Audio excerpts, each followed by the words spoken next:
The most dangerous lie in modern entrepreneurship is that you need capital to start. You just don't. Right. You are sold this narrative that unless you have a rich uncle or, a venture capital backer or some massive line of credit, you're completely sidelined. Yeah, the deck is stacked against you. Exactly.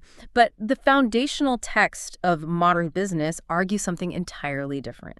It basically argues that if you have $1 million bank loan but the wrong neural pathways, you are already bankrupt. You just haven't filed the paperwork Yeah, yet. exactly. It's the ultimate paradox of building a business today. I mean, we obsess over the tangibles, the cap tables, the tech stack, the customer acquisition costs. Oh, all the buzzwords. Right. Ah. And we completely ignore the invisible machinery that actually governs how we deploy those resources in the first place. Exactly. And that is exactly what we are stripping down in this deep dive. If you are listening to this right now, you are likely looking for the blueprint. You want the simple steps for aspiring entrepreneurs. The tactical stuff. Right. But we aren't going to pull these steps from like a Y Combinator syllabus or some textbook on corporate finance. We're going to extract the DNA of modern entrepreneurial thought from an incredibly concise yet monumentally dense piece of source material. It really is. Yeah, we are looking at the core concepts embedded in literally just the title and subtitle of a foundational work, Think and Grow Rich by Napoleon Hill. And we're specifically zeroing in on the phrase success and wealth mindset. It is a remarkable constraint for an analysis. I mean, we are deconstructing a handful of words here. It's a few words, yeah. But there is a reason this specific phrasing, this exact combination of concepts, has become the undisputed, albeit sometimes misunderstood, blueprint for entrepreneurial success. Oh, totally misunderstood. Right. We aren't just reading a title here. We're basically reverse engineering a cognitive architecture. We have to understand the physical and psychological mechanics of why this philosophy works in the real world. And I want to jump straight into the deep end here, because the very first word of this source text, the absolute first simple step it prescribes is think. Just think. Right. Okay, let's unpack this, because I have to be honest. If I'm an entrepreneur sitting in my garage staring at a broken supply chain and, a dwindling runway, someone telling me to just think feels almost insulting. Like a cheap platitude. Exactly. It feels like a platitude. People think all day long. We worry, we calculate, we obsess over our competitors, we mentally draft those angry emails we never send. Right, the shower arguments. Yes. Yeah. The human brain is a constant, non-stop thought generation machine. So if everyone is thinking constantly, why aren't they all successful? Is thinking really a viable, simple step? It feels like claiming the steering wheel is the only thing you need to drive, completely ignoring the engine and the gas. What's fascinating here is that what you are describing isn't actually thinking. Wait, it's not. Not in the context of this blueprint, no. What you're describing is experiencing cognitive weather. Cognitive weather. Oh, I like that. Explain the distinction there. Well, when you are worrying about your supply chain or obsessing over a competitor, you are in a purely reactive state. Your brain's default mode network is just processing external stimuli and generating a stress response. So it's just happening to me. Exactly. It is happening to you. In the architectural framing of this concept, think does not mean passive cognitive drift. It represents an aggressive, highly muscular executive function. Muscular, that's a good word for it. Yeah, it's intentional, highly focused cognitive alignment. For an aspiring entrepreneur, the absolute first step is dictating the direction of those thoughts. But what does cognitive alignment actually look like on a Tuesday morning when your lead supplier suddenly goes bankrupt? Right, in the real world. Yeah, let's ground this, because in that moment, my brain is screaming scarcity, threat, failure. Right, and neurologically, when your brain screams threat, it triggers a biological scarcity response. Like fight or flight. Exactly. Studies on scarcity mindsets show that when a human being feels an acute lack of a vital resource like money or time, it literally limits their peripheral vision. Wait, physically? Yes, physically and cognitively. It drastically reduces your cognitive processing speed. You suffer a temporary drop in functional IQ, you get tunnel vision, you fixate entirely on the immediate fire in front of you. So you're literally biologically compromised in that moment. Completely. You couldn't see a creative solution to the supplier problem, even if it was sitting on your desk. Precisely. The scarcity response forces you to play defense. You start looking for ways to cut corners, or you panic fire an employee, or you compromise your product quality just to survive the week. Just trying to put out the fire. Right. That is the default thinking. The think demanded by this source text is the manual override of that biological response. A manual override. Yes, it's stepping back and forcing the brain to analyze the data without the emotional panic. It is saying, okay, the supplier's dead. This introduces friction. Where's the new leverage point this friction creates? Wow. It's like training a machine learning algorithm. Oh, that's a great analogy. Yeah, like if you feed an AI garbage data about fear, lack, and impossibility, it is only going to generate highly conservative, failing business models. Garbage in, garbage out. Right. So think, as the first simple step, is essentially the process of manually cleaning your mental training data. That is a phenomenal way to frame it. You are the algorithm. I am the algorithm. And most people allow the market, the news cycle, and their own insecurities to dictate their training data. If you want to change the output, the business result, you have to forcefully dictate the input. You have to curate it. Exactly. You have to feed the algorithm deliberate models of opportunity, leverage, and value creation. And I really want to emphasize this to you, the listener, right now. Before any physical action is taken in a new venture, this mental architecture must be built. It's non-negotiable. Completely. This is the ultimate simple step because it requires literally zero capital. It only requires discipline. Okay, I see the theory, but let me push back on the application a bit. Is it really that simple? Just think different, and the business thrives. It still feels like we are missing the engine here. Well, simple is not a synonym for easy. Fair point. It is an incredibly simple mechanism, but it is brutally difficult to execute consistently. It requires a level of internal vigilance that most people simply won't sustain. Because it's exhausting. Exactly. Every single time your mind defaults to, they won't pay that much, you have to manually interrupt the algorithm and input, how do I increase the value so they gladly pay that much? That's a huge shift. Yeah, it is the foundational step.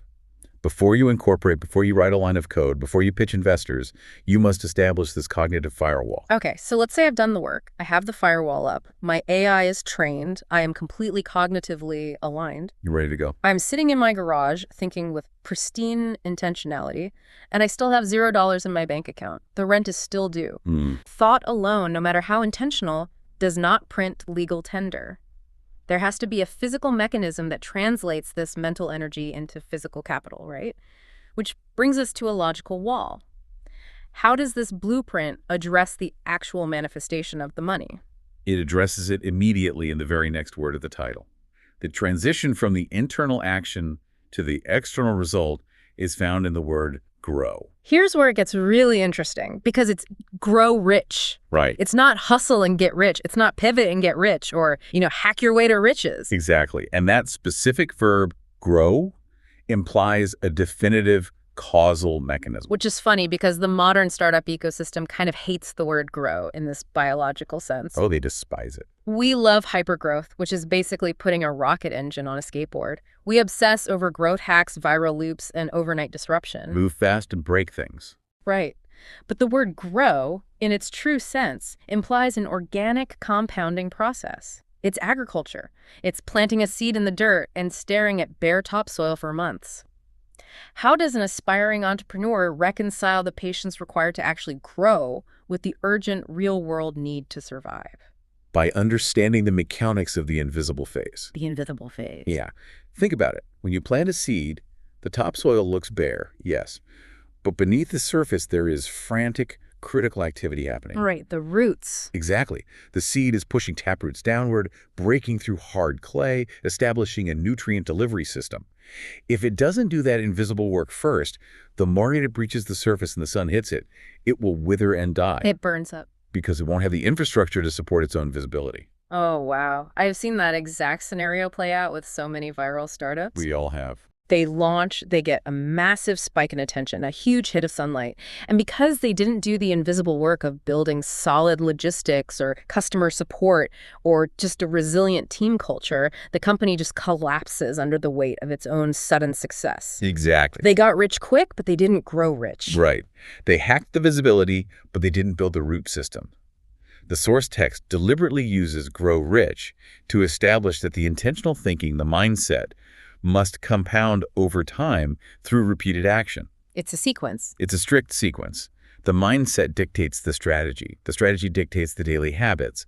The daily habits slowly build the systems, and then the systems eventually produce the wealth. It's an evolutionary chain. But how do you know you are actually in the invisible growth phase and not just, dead in the dirt? That's the million-dollar question. Right. If my bank account isn't moving, how do I measure progress? How do I temper my expectations if I'm just starting this journey? By tracking your leading indicators rather than your lagging indicators. Okay, break that down. Wealth, the money actually in the bank, is a lagging indicator. It is the harvest. It only shows up at the very end of the season. Right. If you judge your daily success by the harvest, you will quit in April. Because there's nothing on the branches yet. Exactly. The leading indicators of growth are internal and systemic. Are your systems getting more efficient? Are your customer interactions yielding deeper, more useful feedback? Is your intentional thinking, your algorithm processing friction faster than it did a month ago? That requires a massive perspective shift. It really does. You are essentially telling the entrepreneur to delay their dopamine hit. Stop looking at the bank balance for validation and start looking at the strength of your root system. Yes, because if the root system is strong, the harvest is inevitable. It is a natural law. But if you keep digging up the seed to check on it, oh man, right? If you keep pivoting your entire business model every 3 weeks because you haven't gone viral yet, you restart the growing process every single time. You never let the root set. That is such a crucial lesson for an aspiring entrepreneur. Success is an evolutionary process rooted in those initial mental habits. It's not an overnight occurrence. It can be. Okay, so we have the intentionality of think, and we have the causal compounding patience of grow. But let's look at the actual harvest. We are growing what exactly? Well, the source material gives us a very explicit subtitle to define this. Right, the success and wealth mindset. And this pairing, this really creates some friction for me. It's a highly deliberate coupling, and the friction you're feeling is exactly why it's so important to unpack. Because in my experience, success and wealth are not synonymous. Not at all. In fact, they can be entirely at odds. Are these two things always the same? Can an entrepreneur have a success mindset without a wealth mindset, or vice versa? If we connect this to the bigger picture, the text pairs them deliberately to answer exactly that question. Okay, because we've all seen entrepreneurs who have accumulated massive wealth through predatory pricing, monopolistic tactics, or just burning out their employees. Hustle culture at its worst. Right. By the metric of a bank account, they are rich. But their personal lives are in shambles, their employees hate them, and their legacy is totally toxic. No one in their right mind would call them a success. Exactly. And conversely, you have founders of incredible social enterprises who are deeply successful at solving human problems, but they are constantly on the brink of personal bankruptcy. So why does this blueprint absolutely insist on pairing them?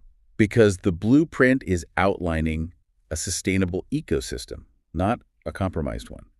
Let's deconstruct the wealth mindset first, because it is usually the most misunderstood piece. Definitely. A wealth mindset is not a compulsive zero-sum drive to accumulate dollars at the expense of others. It is fundamentally an orientation toward abundance and recognizing opportunities to create value. Okay, let's test that. The classic analogy for a wealth mindset is baking a bigger pie. Right. Scarcity says, if you get a slice, I get less. Wealth mindset says, I know the recipe, let's just bake more pies. Exactly. But in the real world, let's say I'm launching a new CRM software. The market is completely saturated. You've got Salesforce, HubSpot, 1,000 others. It literally is a zero-sum game, isn't it? If a company buys my software, they are canceling their HubSpot subscription. I am taking their slice. How does abundance survive true market saturation? That is the perfect stress test for this concept. Right. If you enter a saturated market trying to be just a slightly cheaper, slightly faster version of HubSpot, you are operating from a scarcity mindset. Because I'm fighting for the same slice. You are fighting over the exact same crumbs. A true wealth mindset looks at that saturated market and asks a completely different question. It doesn't ask, how do I steal their customers?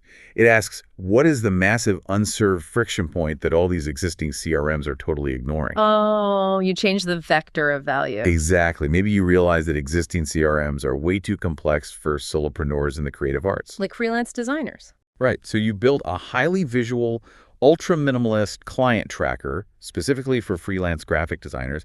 You aren't stealing HubSpot's enterprise clients. You are creating an entirely new category of consumers who previously used sticky notes because the existing tools were too heavy. That is abundance. You found new value in the margins. You baked a new pie. Exactly. So the wealth mindset is the relentless search for uncaptured value.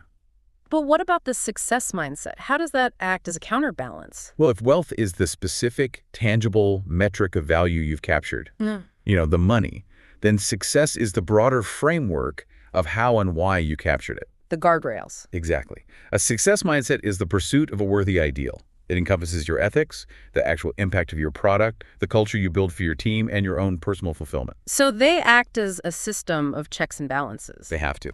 A wealth mindset without a success mindset makes you a ruthless mercenary. You extract value but leave a trail of destruction. But a success mindset without a wealth mindset makes you a martyr. You have great ideals, but you completely lack the economic engine to sustain or scale your impact. Precisely. You need the unified success and wealth mindset to build an engine that is both powerful and properly directed. You have to give yourself permission to generate massive wealth as the logical reward for providing massive, successful value. Give yourself permission. That implies people are actively withholding it from themselves. They absolutely are. Subconscious bias against wealth is one of the greatest silent killers of early-stage startups. Really? Oh, without a doubt.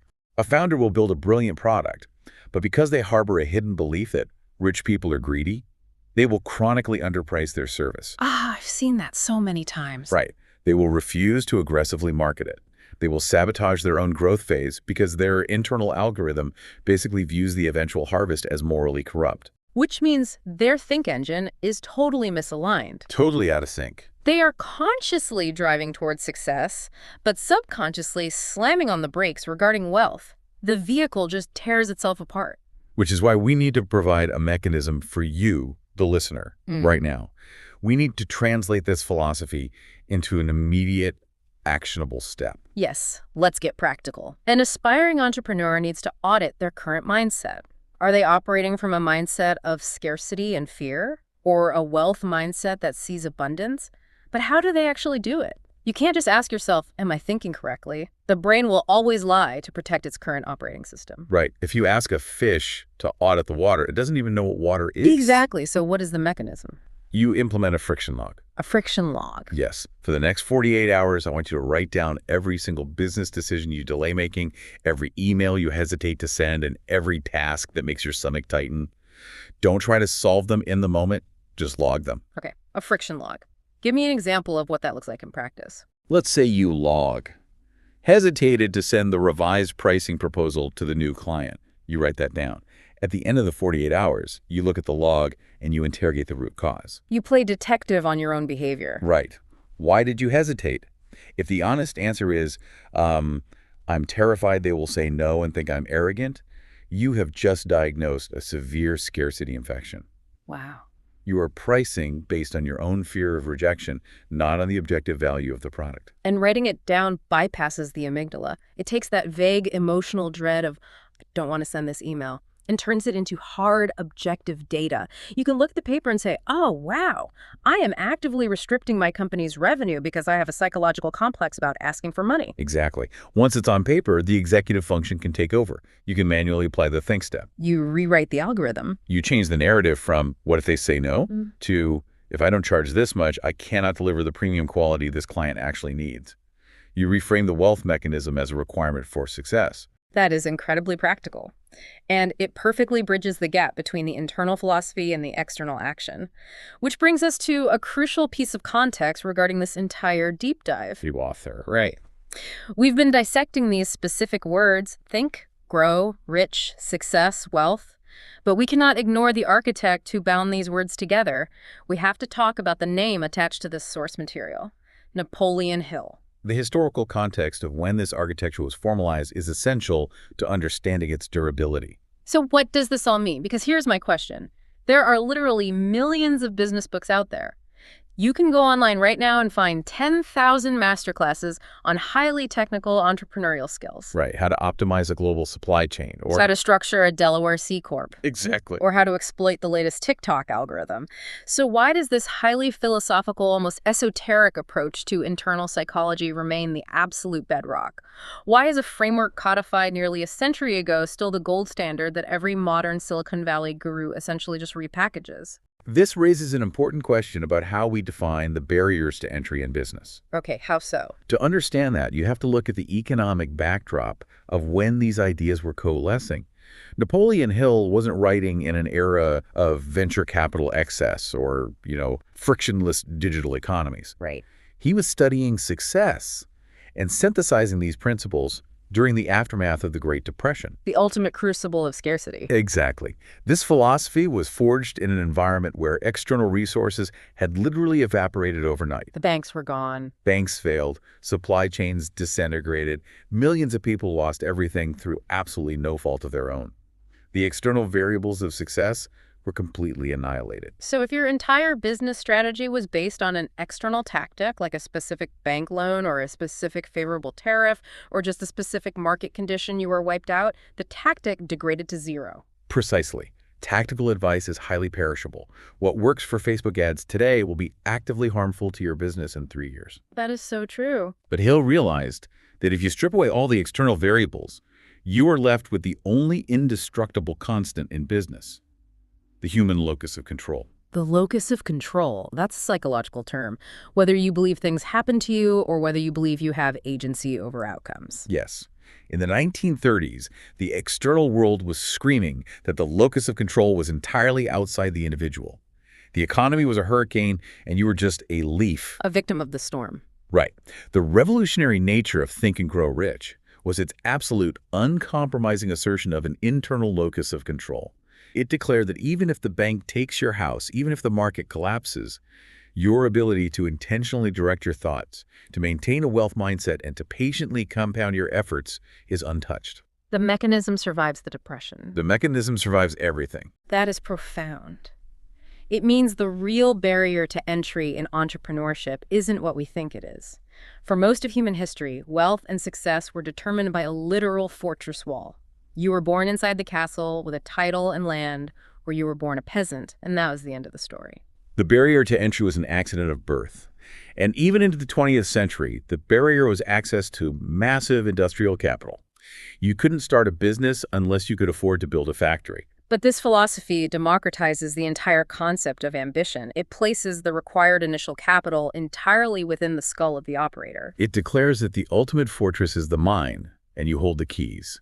This is why the concepts embedded in this title endure while tactical manuals become obsolete. Because it's universal. It asserts that anyone, regardless of their zip code, their current bank balance, their lack of an MBA, or their lack of a network, can begin the exact same process of wealth creation as a billionaire in the very next second, simply by initiating the manual override of their cognitive weather. Just sitting with that realization is incredibly empowering. For you, the listener, navigating the chaos of starting a venture, it is the ultimate taking of responsibility. It really is. It means you are no longer waiting to be picked. You don't need a gatekeeper to validate your idea. You don't need a loan officer to give you permission to start building the mental architecture of your business.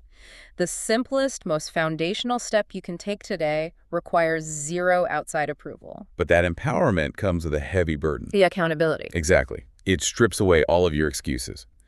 If your success begins entirely with your intentional thoughts, then you can no longer play the victim of circumstance. Right. You can't blame the economy or the algorithm or the unfair competition, because even if the external event is terrible, even if the market crashes, your internal response is still under your total control. Let's look at an example. Two entrepreneurs experience the exact same market crash. Sure. The one with the scarcity algorithm thinks, I'm ruined, it's over, I have to liquidate. Panic mode. Right. The one with the wealth mindset algorithm thinks, assets are temporarily mispriced, my competitors are panicked, where's the cheap leverage I can acquire today? Wow. The external reality is identical, but the internal thought process completely dictates the diverging future realities of those two companies. Which perfectly illustrates the sequence of the source material. Think must precede grow rich. The thought defines the trajectory. If the thought is compromised, the growth is stunted and the harvest rots. This has been a fascinating deconstruction. We started with what appeared to be just a few simple words from a book title, and we've unpacked a complete, rigorous operational system for the aspiring entrepreneur. Let's recap the critical mechanics we've uncovered in this deep dive. Good idea. We started by redefining the very first step, think. We established that this is not the passive default mode network of the brain just worrying about the future. No cognitive weather. Exactly.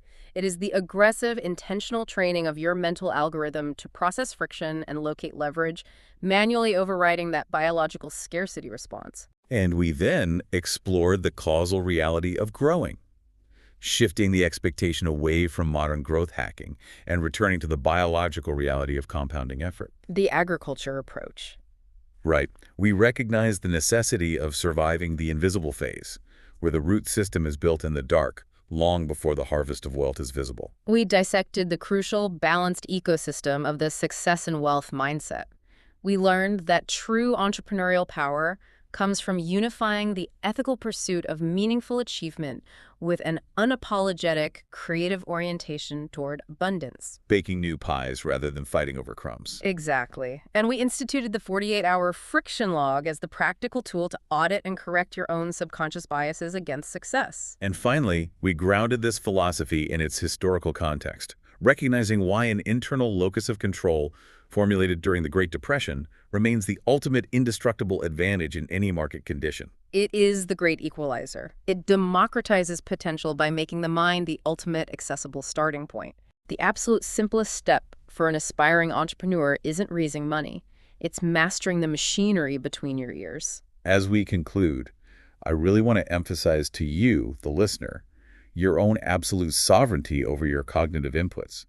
The market, the media, and often your own peers will constantly try to feed you narratives of limitation and fear. They will try to pollute your training data. They will. But you control the firewall. By consciously choosing how you frame your challenges, how you audit your hesitations, and how you define your value, you are actively dictating your entrepreneurial outputs. You are not at the mercy of your thoughts. You are the architect programming them. The blueprint for your success does exist, but you have to draft it yourself internally before a single brick is laid in the real world. Beautifully said. So I want to leave you with one final provocative question to ponder as you log off and go back to building your business. Take a hard look at the cognitive weather you experienced today. Look at the data you allowed your brain to process. The raw input. Right. If those thoughts were the only training data fed into an AI tasked with building your future company, what kind of business is that algorithm actively designing for you right now?